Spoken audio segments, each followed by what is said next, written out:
Nakita mo pala ako eh. Gusto!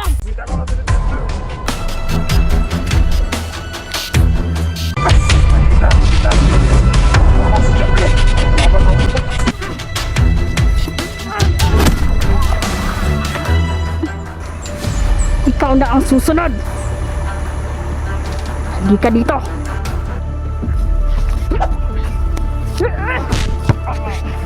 Patuloy tayo. Nagpakalat na ako ng parusa dito. Tinago ko muna ang anak ni Saraya. At hindi siya makikita dahil binantayan siya ng ating kaibigan. Kapag mayroong kalaban na tumutong dito, tiyak nasusuka sila ng dugo.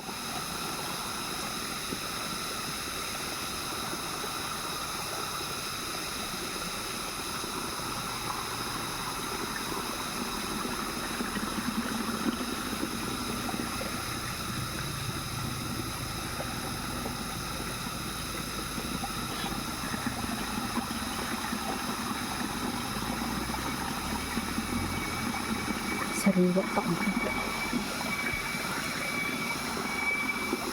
Napuruhan sila sa orasyon natin.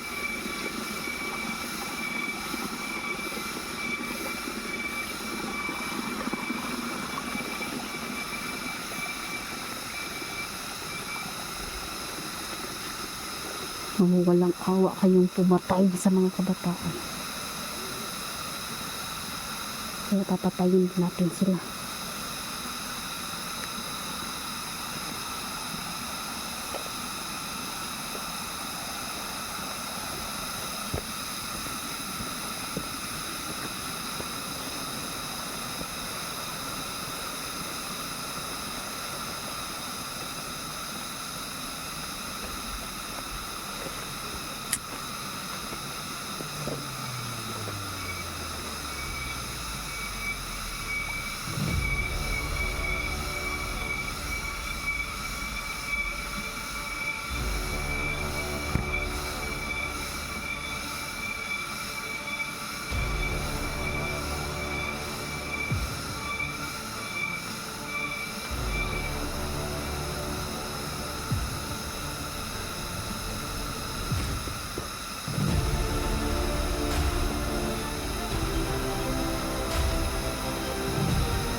Grabe, ang dami nila.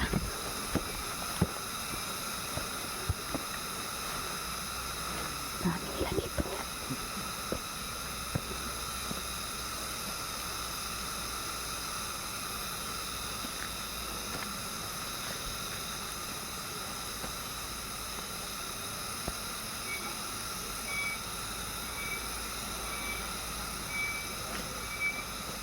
Magpaplano ang kalaban. Sige, magplano lang kayo.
Ang ganda dito, i-hypnotize natin ang tatlong ito.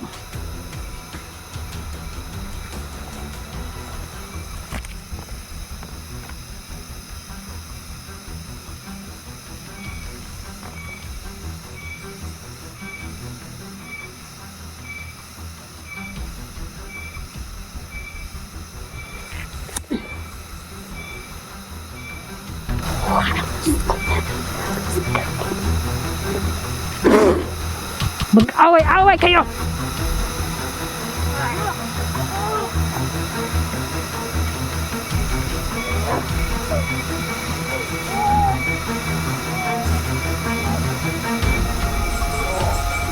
Patayin ninyo ang isa't isa, mga hayop!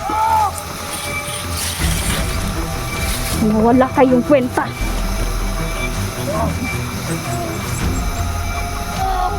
Kayo na ang magpapatayan. Mga sakim sa pera.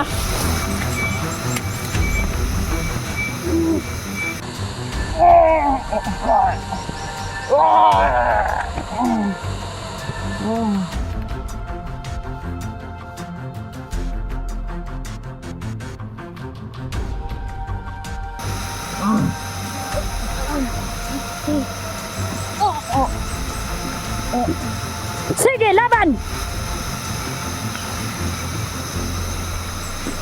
Kung sino man ang matira sa inyo, papatayin ko.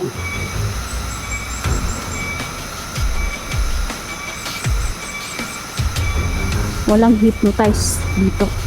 Alam kong na-hypnotize o hindi. Alam ka na. Tubusan na sila.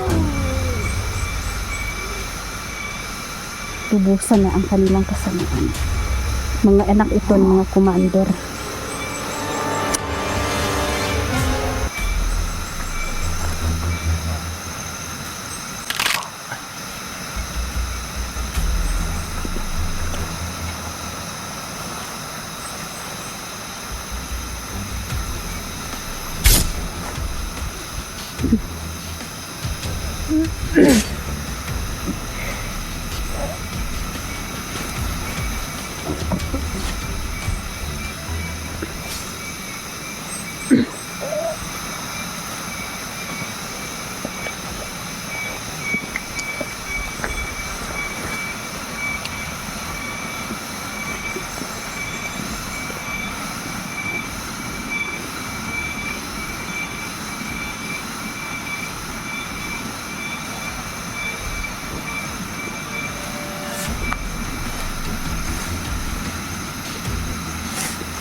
Nararamdaman ko na mayroong isang commander na babae na nakatingin dito sa ibaba. Siguro ito yung sinasabi ni kaibigang Gary na malakas ang kanyang kapangyarihan dahil anak ito ni commander dati. Sige lang. Gusto ko siyang makaharap. Isusunod ko siya. Magaling mag-hypnotize ang babaeng commander na to. At magaling din siyang mangkulam. Dahil marunong siya sa pinakamalakas na antas ng pagkulam. Ginagamit nila ang mga buto ng mga patay at yung kaluluwa nun yung inuutosan nila upang kumatay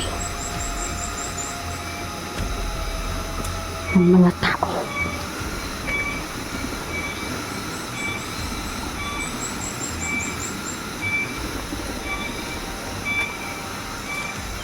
Sige lang. May kakayahan siya na makita ko.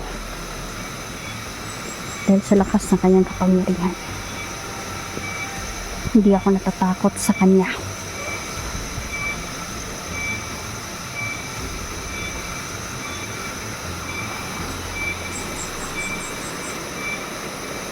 Pinag-aralan niya kung paano ako lumaban.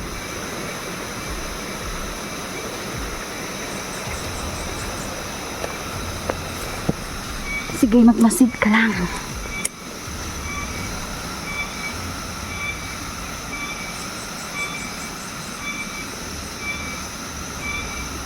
Hayaan ko muna siya. Darating ang araw, makakalaban ko ang commander na yan.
Grabe.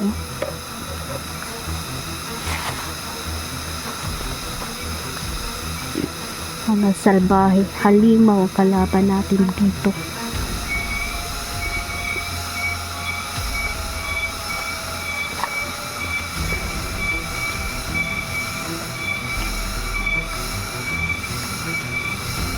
Kailangan kong akyatin.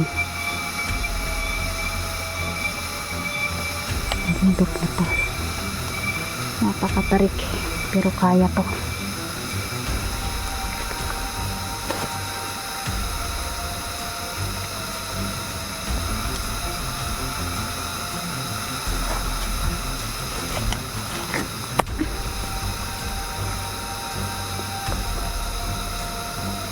Lahat ng mga kalaban na nandito ay manghihina